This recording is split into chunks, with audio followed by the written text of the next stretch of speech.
A mutation is any random change in the DNA of a cell or an organism. DNA is a long helical molecule with all the instructions for how living things will develop. These changes can happen either through external factors, like radioactivity, or UV and X-rays, or through internal factors, such as when a cell is dividing and it incorrectly copies the DNA. DNA is the instruction book for how to make various molecular machines, proteins. Proteins make up an important aspect of our cells. They help our cells extract energy from food, do the housekeeping, and even make new proteins. These proteins and their function in the body lead to the traits that make us unique, like eye color or our blood type. Therefore, when the DNA changes, our proteins might also change, which could lead to a change in a trait. Most of the time, mutations don't cause a significant change. These are considered neutral mutations. Sometimes, however, mutations can be good or bad. When they are bad, they lead to diseases, like cancer or cystic fibrosis. On the other hand, when they're good, it can allow an organism to more readily adapt to its environment.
If you're near a rail yard in uncommonly cold temps, though, you may notice tracks pulling apart from one another, or bolts shearing off from joints. The shock of unusual cold can majorly stress the steel tracks.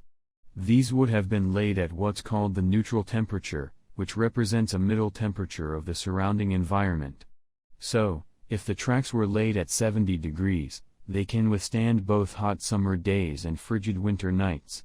The problem comes with extreme weather. When the temps dip, say, to 30 below 0 Fahrenheit, the steel contracts enough that it can pull apart at the joints. Switches, too, risk getting frozen in place or jammed from snowfall. Luckily, railroad engineers have a tried-and-true method for avoiding railway damage, and it's the same method you employ to stay warm: they light a fire. Railroads place gas-fed heaters at various spots along the railway, often at switch points. When a cold snap hits, workers manually light the heaters, which steadily burn beside the tracks. The steel tracks don't ignite, and trains have steel wheels that won't catch fire as they roll down the railways. The sight may look like something from the gates of hell, but the small blazes are carefully managed. While other heating systems exist, running an electric current through the rails, or using hot air blowers, they can be costly or impractical. An open flame can keep you, and the railroads, cozy.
There are at least 5 hotspots of floating plastic in the global ocean. These are gyres, where circulating currents trap debris. This one, the so-called Great Pacific Garbage Patch, is the largest, with almost 80,000 tons distributed over 600,000 square miles. The scientists teamed up with a charity that collects old fishing gear and other litter from the ocean, and gathered hundreds of plastic items to study in the lab. They found plants and animals, including anemones, tiny marine bugs, mollusks, and crabs on 90% of the debris they examined. As well as creating a semi-permanent floating habitat for coastal species in the open ocean, the researchers say all this plastic could be providing invasive species with rafts that allow them to cross the Pacific. This, they say, is yet another unintended consequence of plastic pollution for the ocean.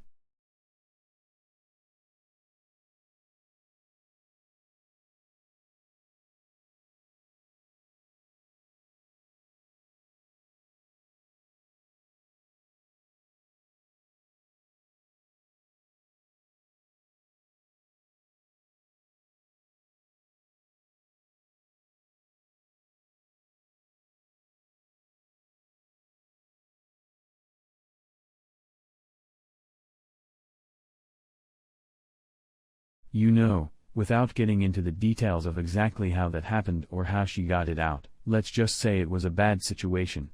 And she panicked because, like for many of us, her phone is one of the most used and essential tools in her life.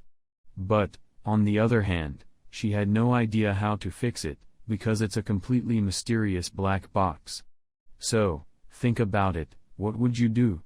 What do you really understand about how your phone works? What are you willing to test or fix? For most people, the answer is nothing.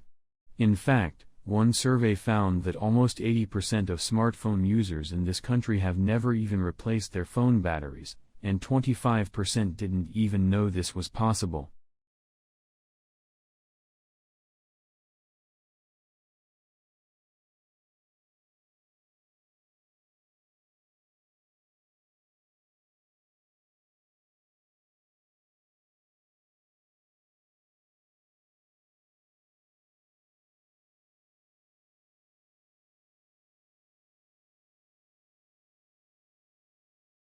Perhaps you've seen pictures of the large array of, those radio telescopes in New Mexico, scanning the skies for intelligent life in the movie Contact. Well, radiant astronomers have cause to celebrate the first phase of a giant new radio telescope array went operational in Northern California. It's going to help astronomers study things like black holes and dark galaxies, all the while scanning the stars for, who knows, radio signals coming from somewhere else in the universe. Maybe E.T. is phoning home.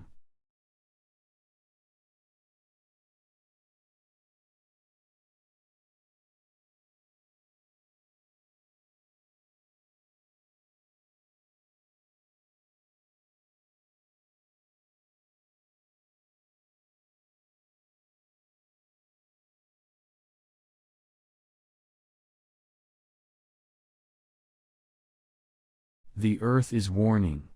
Almost all the Arctic summer ice may have melted by the end of the century, claims the Intergovernmental Panel on Climate Change, the IPCC. The upside: access to an estimated quarter of the world's oil and gas resources and the opening of the fabled Northwest Passage. The downside: the Arctic wilderness is lost as neighboring countries, Denmark and Greenland, Russia, Canada, Norway, and the United States all race to share in the bounty.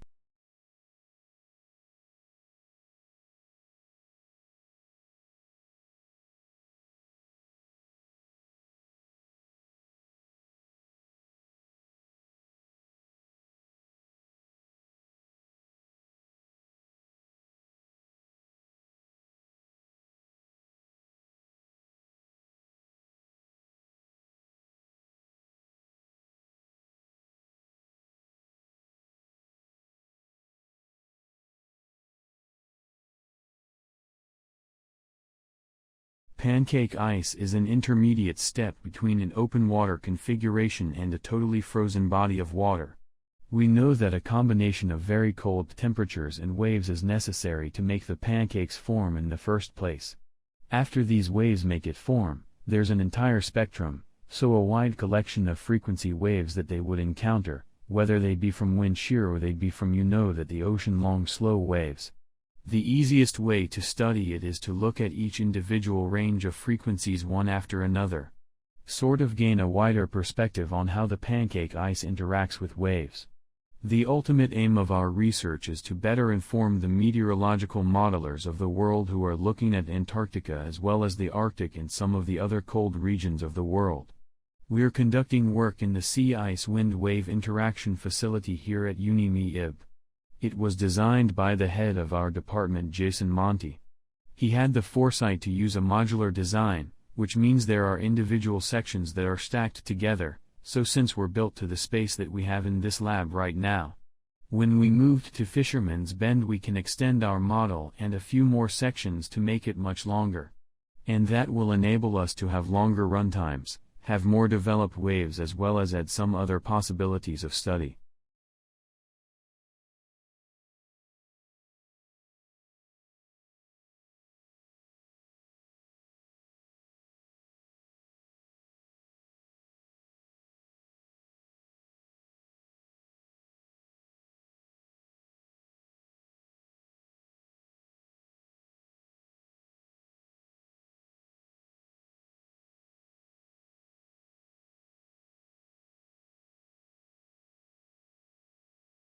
The internet can be a scary place these days, especially because of cyberbullying.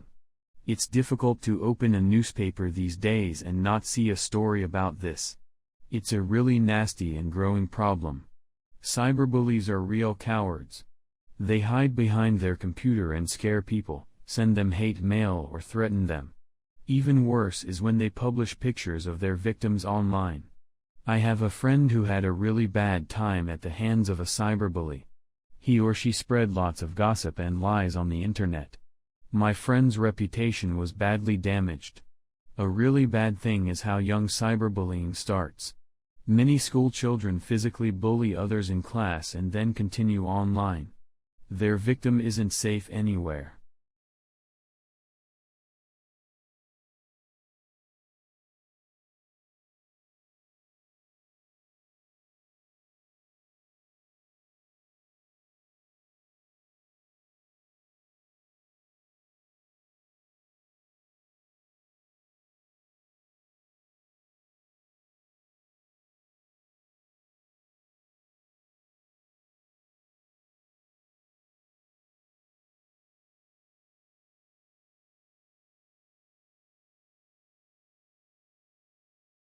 They see triggers all over the world.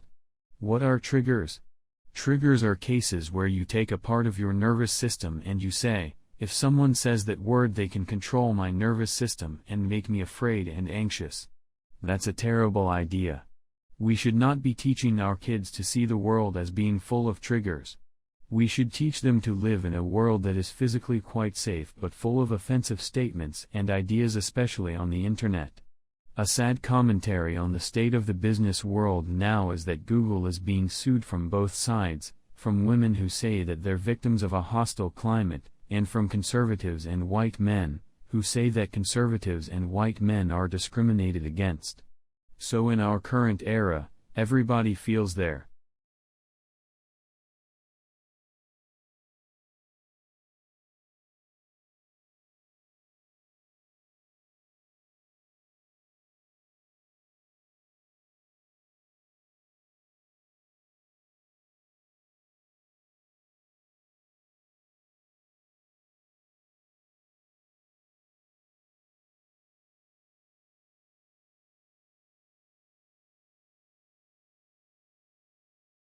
A mild form of hallucination is known as a disturbance and can occur in most of the senses above. These may be things like seeing movement in peripheral vision or hearing faint noises and/or voices. Auditory hallucinations are very common in schizophrenia. They may be benevolent, telling the subject good things about themselves, or malicious, cursing the subject, etc. Auditory hallucinations of the malicious type are frequently heard, for example, people talking about the subject behind his/her back. Like auditory hallucinations, the source of the visual counterpart can also be behind the subject's back. Their visual counterpart is the feeling of being looked or stared at, usually with malicious intent. Frequently, auditory hallucinations and their visual counterpart are experienced by the subject together.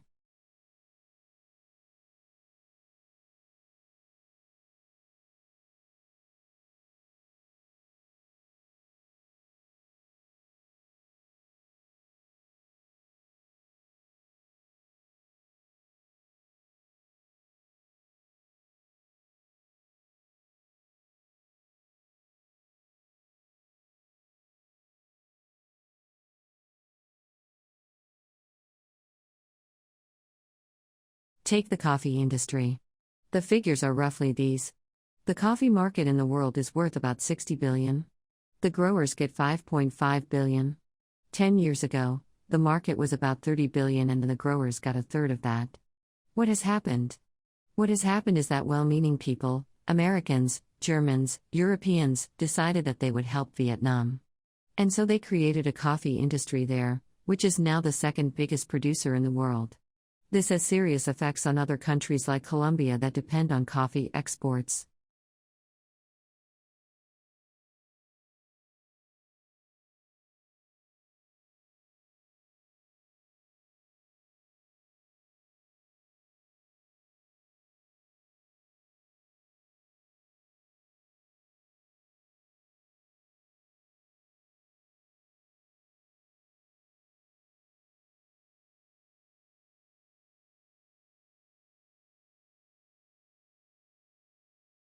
Heritage is what the present chooses to make of the past. That means that heritage is dynamic. It's a changing concept. And it also means that it tends to be defined in opposition to much that is going on in the present. It's endangered. Where there is heritage, there is often a sense of threat, whether it's a building that's about to be bulldozed or a way of life that is dying out because of economic change. The heritage that we speak about in this country in terms of conservation tends to be a term that becomes very central or more central in new ways as the state becomes involved in this field of administering conservation.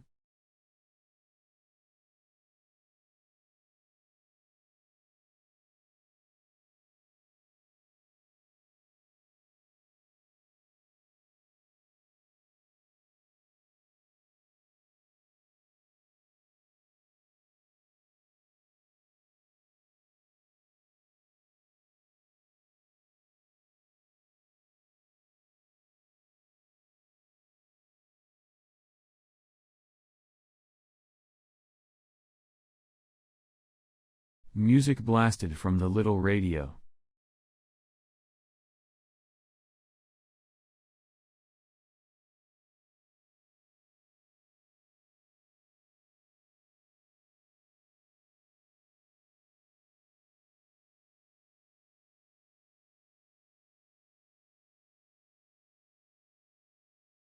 That must be someone from the Ministry of Education.